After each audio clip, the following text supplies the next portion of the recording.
우리가 하나님의 정체성을 인식하는 것은 굉장히 중요하다 그랬어요. 늑대에게 키워진 아이가 자기의 정체성을 모르면 늑대로 살아가지만 부모를 만나 자기의 정체성을 깨달으면 사람답게 살아가는 것이죠. 그런데 이거를 아주 싫어하는 존재가 있습니다. 그것은 바로 마귀 사탄입니다. 마귀 사탄은 우리가 하나님께서 우리에게 주신 하나님 자녀의 정체성을 깨닫는 것을 매우 매우 싫어합니다. 그래서 예수님께서 하나님께서 예수님에게도 하나님 아들의 정체성을 주셨는데 그게 어디 나오냐면 마태복음 3장 13절에서 17절에 나오잖아요. 내 사랑하는 아들이요 내 기뻐하는 자라 이렇게 축복하셨잖아요. 정체성을 깨워주셨잖아요. 그런데 이 일이 있자마자 바로 다음입니다. 마태복음 4장 오늘 우리가 읽었던 이 본문은 마귀가 하나님께서 예수님에게 들려주신 그 정체성을 흔드는 일을 하게 되어집니다. 그래서 뭐라고 이야기하죠? 마태복음 4장 3절에 보니까 네가 만일 하나님의 아들이거든, 정체성을 흔드는 거예요. 네가 만일 하나님의 아들이거든 이 돌들로 떡을 만들어라. 그렇게 이야기하고 또 뭐라 그러냐면 네가 만일 하나님의 아들이거든 이 높은 곳에서 한번 뛰어내려 봐라. 그렇게 이야기를 합니다. 이 일은 예수님의 사역의 시작점에서 마귀가 정체성을 흔들었잖아요. 근데 예수님의 사역의 마지막 순간에도 마귀는 이 정체성을 흔들어댑니다. 그래서 예수님이 십자가에 못 박히셨을 때 정말 어려운 순간이잖아요. 근데 네가 만일 하나님의 아들이거든 어떻게 하라고요? 십자가에서 뛰어내리라는 거예요. 그래서 마귀는 이 정체성을 흔들므로써 하나님의 뜻을 이루어야 하는 예수님의 그 사명을 흔들어 놓은 것을 볼 수가 있습니다.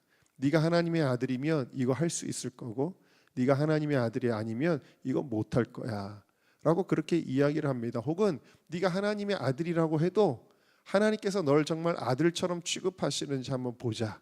과연 하나님이 널 도와주시는지 보자. 이러면서 그 정체성에 대하여 끊임없이 흔들고 의심하게 만들고 속이고 혼란하게 만들었다라는 사실입니다. 여러분, 마귀가 예수님에게도 시험을 했다면 당연히 우리에게도 시험을 한다라는 것을 우리는 깨달아야 된다라는 거예요. 우리의 정체성을 흔드는 시험을 마귀가 한다라는 것입니다. 어떻게 시험할까요? 삶이 너무 힘들 때, 너무 어려울 때 하나님이 정말 계신가? 하나님이 정말 나를 사랑하시는가? 하나님이 정말 나와 함께 하시는가? 이게 다 뭐예요? 우리의 정체성에 대한 흔들림이에요. 내가 과연 하나님의 자녀인가? 흔드는 거예요. 뭔가 안 풀릴 때 그런다는 거예요. 제가 아는 학생 하나가 그 대학 시험을 굉장히 공부를 잘하는 학생인데 대학 시험을 썼는데 예비 번호가 됐는데 그래도 기대를 했는데 마지막에 이제 떨어졌어요. 근데 그 학생이 그러더라는 거예요. 하나님 정말 살아계신가? 이렇게 기도 많이 했는데 이렇게 얘기를 했다라는 거예요. 그 학생이 굉장히 신앙이 좋은 학생인데 어이쿠 대학 시험 떨어졌다고 그런 얘기를 하네. 그러고서 저도 좀 놀라기는 했습니다. 여러분, 하나님께서 우리에게 하나님 자녀의 정체성을 주셨지만 상황과 환경을 보니까 막 그런 의심이 들고 그러잖아요. 근데 그게 알고 보니까 내가 의심하는 게 아니라 마귀가 우리를 흔드는 거예요. 마귀가 널 흔들면서 욥에게도 흔들었잖아요. 너가 정말 이렇게 고난당하는데 하나님이 너 안 도와주시는 거 보니까 너는 하나님의 사랑하는 자가 아닌가 봐. 그러면서 막 흔들었잖아요. 자, 여러분, 마귀가 예수님도 흔들었듯이 우리도 흔들을 텐데 이런 시험이 올 때 예수님이 이기셨다면 우리도 그 방법으로 이겨야 됩니다. 그럼 예수님은 무엇으로 이 정체성에 대한 도전을 물리치셨을까요? 자, 예수님은 어떻게 물리치셨냐면 성경 말씀으로 물리치셨습니다. 그래서 신명기 8장 3절 말씀을 인용하시죠. 한번 읽어볼까요? 시작. 사람이 떡으로만 사는 것이 아니요 여호와의 입에서 나오는 모든 말씀으로 사는 줄을 네가 알게 하려 하심이니라. 신명기 6장 16절도 있습니다. 시작. 너희가 마사에서 시험한 것 같이 너희 하나님 여호와를 시험하지 말라. 또 신명기 6장 13절로 물리치셨습니다. 시작. 내 하나님 여호와를 경외하며 그를 섬기며 그의 이름으로 맹세할 것이니라. 여러분, 바로 말씀으로 물리친 거예요. 마귀의 거짓말은 진짜로 물리쳐야 되는 거예요. 그러니까 그게 말씀이죠. 여러분, 우리의 정체성은 자기 주문, 나는 잘 될 거야, 잘 될 거야, 이런 자기 주문이나 심리학이 아니에요. 우리의 정체성은 진리의 말씀에 근거한 것인 줄로 믿습니다. 그냥 사람의 위로가 아니라는 것이죠.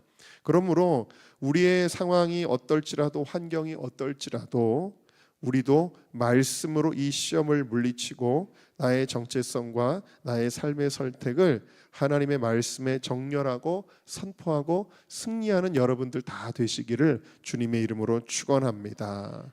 자, 그래서 에베소서 6장 말씀도 우리에게 뭐라고 말씀하시냐면 이 마귀의 시험을 이기기 위해 하나님의 전신갑주를 취하라. 진리로 허리띠를 떼어라. 그러면서 마지막에 17절만 한번 읽어볼까요?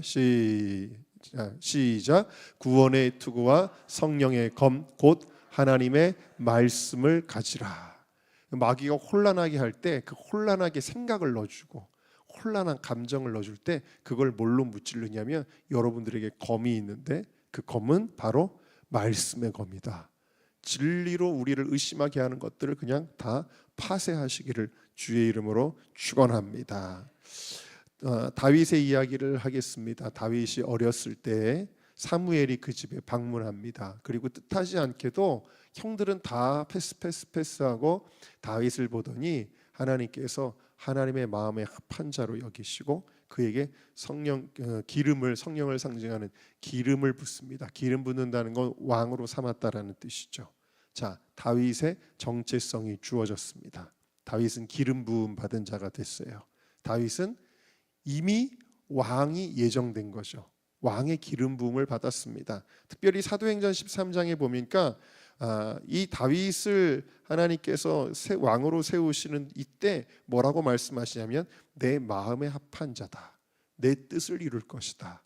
이것이 다윗의 정체성이에요. 다윗은 하나님이 쓰시는 왕이며 하나님의 마음에 합한 자이며 하나님의 뜻을 이룰 자라는 거예요. 이게 어렸을 때 주어진 다윗의 정체성입니다. 자, 그런데 다윗이 어느 날 전쟁터에 있는 형들에게 도시락 갖다 주러 갑니다.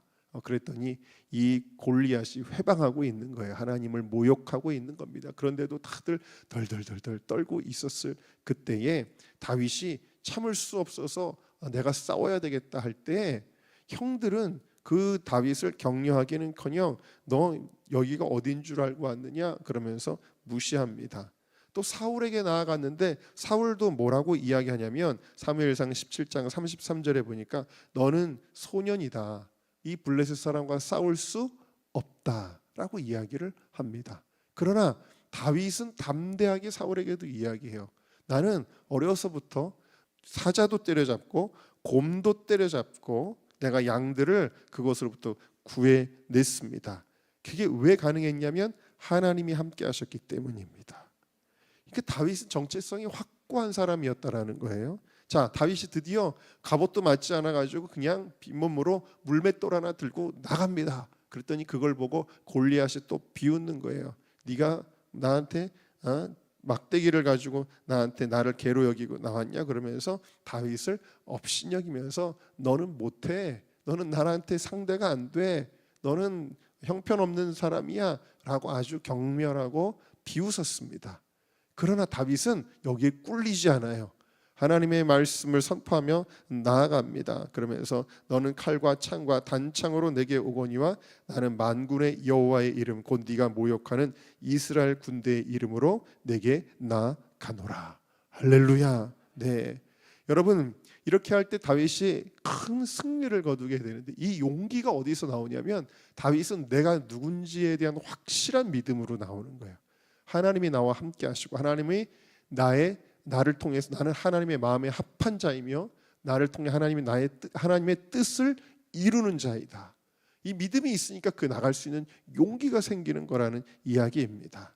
여러분, 사단은 끊임없이 여러분들에게 이야기합니다. 네가 뭘 할 수 있어? 너는 안 돼. 하나님이 네 기도 안 들어. 하나님 너 별로 안 사랑하는 것 같아. 하나님이 너에게 대답도 안 하셔. 야, 네 삶이 그렇게 형편없는 거 보니까 너는 복을 못 받았어. 너는 저주받았나 봐. 별의 별소리를 하면서 여러분들의 정체성을 흔들려고 하겠지만 여러분들은 이 모든 것들을 내가 받은 이 시간에도 지금 정체성을 받는 거잖아요. 하나님께 들은 그 말씀, 아니야, 하나님은 나를 사랑하십니다. 여러분, 하나님의 나는 복된 자녀임을 여러분들이 굳건하게 하며 그 모든 사단의 시험을 물리치는 여러분들 되시기를 주님의 이름으로 축원합니다. 우리 다시 한번 따라 하시겠습니다. 나는 하나님의 존귀한 자녀입니다. 하나님은 나를 사랑하십니다. 하나님은 나를 기뻐하십니다. 하나님은 나와 언제나 함께 하십니다. 하나님은 나를 통하여 놀라운 일을 행하십니다. 아멘. 할렐루야. 아멘. 여러분, 이 믿음으로 오늘도 승리하고 내일도 승리하고 예수님 오실 때까지 승리하시기를 주님의 이름으로 축원합니다.